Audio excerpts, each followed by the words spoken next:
Hi, this is CJ, and this is 316 Seconds. Let's go.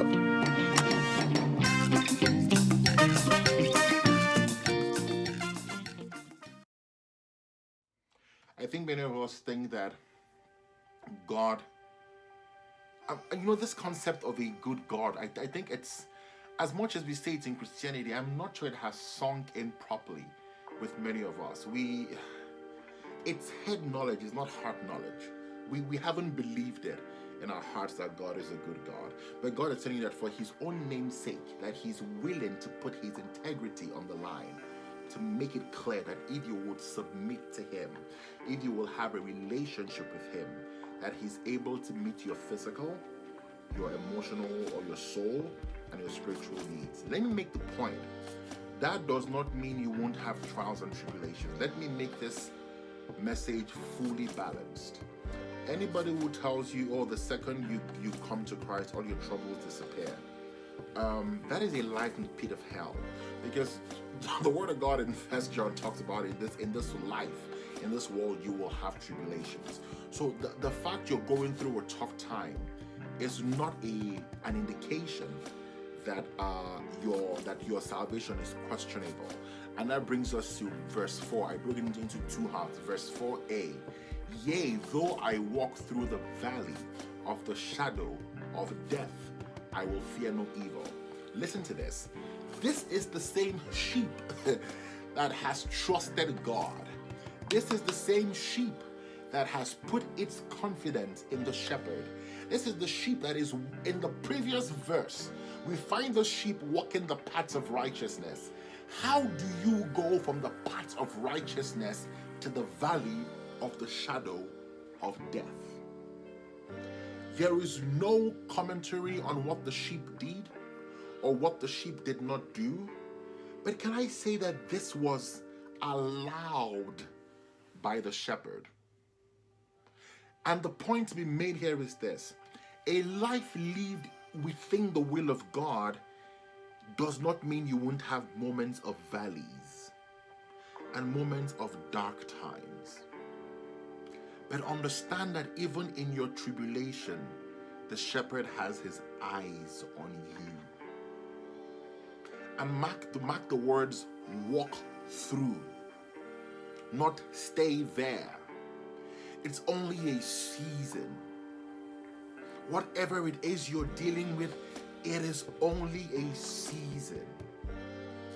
And understand that the creator of the heavens and the earth, the maker of all good things, has his eyes on you. What many people might not know, that this is actually a real place, the valley of the shadow of death. It's a very hilly place in Israel, where the sun only shines into the valley when the sun is directly overhead. So it's so high and so deep and so boarded up that you don't see any light in it till the sun is directly overhead. But can I just tell you this, even understand this from a pure physics perspective? It's a shadow. Shadows are only cast where there is light. So even that thing that has you terrified, light is around. Light is within you. Light is around you. It's only a shadow. It's not darkness, it's a shadow. And it's a shadow because your Father is overhead. Your Father is within the vicinity. The Word of God calls God the Father of light, in whom there is no darkness.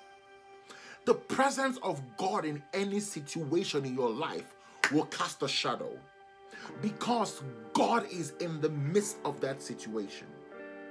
In the book of Psalms, it talks about the city of God, that though, Psalms 46, that though the earth shake and this happens and that, and the Lord is in the midst of her, so she will not be troubled.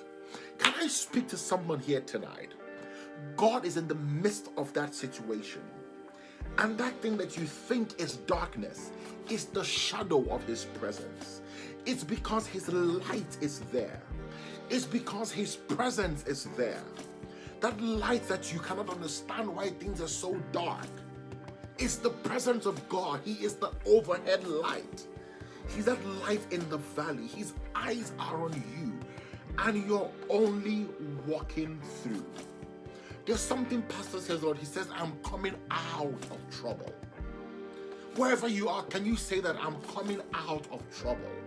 I am coming. I may be in it now, but this is not my destination. This is not where I end up. This is not how my story wraps up.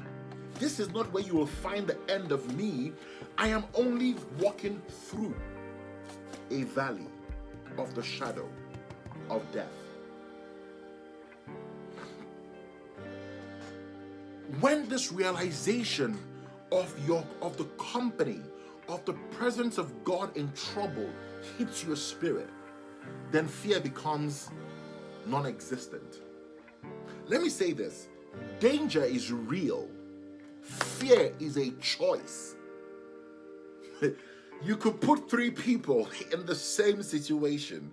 One of them will laugh about it, the exact same situation. The second person will be indifferent, and the third person will be terrified. What is different amongst all three people? It's their reaction to danger. Growing up in Lagos, Nigeria, we used to live on this street where we had a crazy dog. For those who don't know, I don't like dogs at all. And I think it's part of my experience growing up with this one dog. We had this dog that we used to call Mad Dog. Mad Dog was a black dog.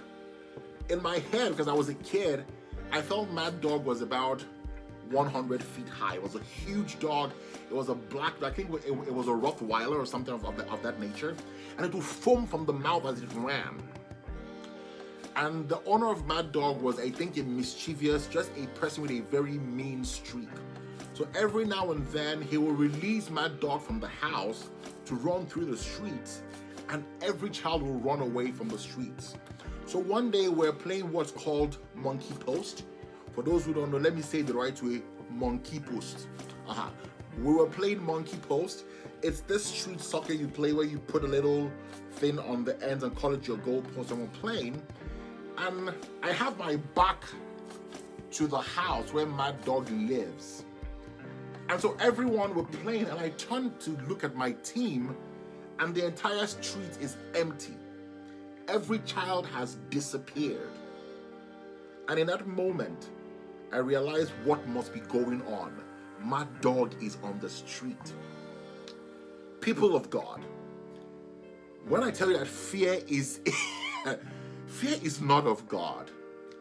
I was so afraid when this dog came up to me, and nothing in my body would obey me anymore.